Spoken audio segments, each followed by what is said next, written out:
and my Oh, blanket just feels so soft, and I just wanted to feel it, and I just needed a moment. huh. And it was especially difficult on her little one. And the little girl was going from house to house, back and forth from one parent to the next. And the mom was saying how she could see it was so very hard for her to really even understand what was happening, and how that was manifesting in her little self was she was getting angry and frustrated. Her little girl would walk through the door, and she knew that that day when she walked through the door and she was coming from the other parent's house, she was going to be this big bundle of emotion, a tornado. But one day the little girl came home, and she was very quiet, and she sat on the couch and she just started, playing with her toys and feeling her blanket. She had a very soft, fluffy pink blanket.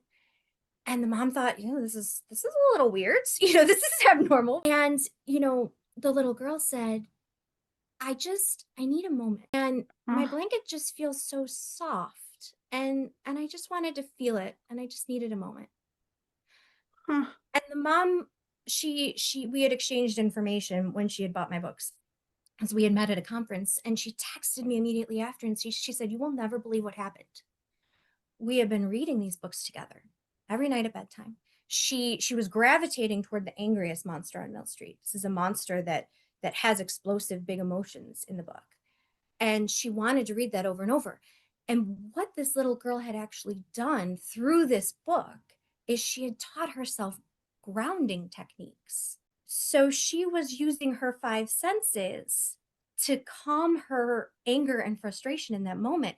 And the mom said, this is amazing. She's taught herself this because she's identified with the character in the book, because she's loved the story so much and we've read it over and over, that she's actually internalized that, learned that.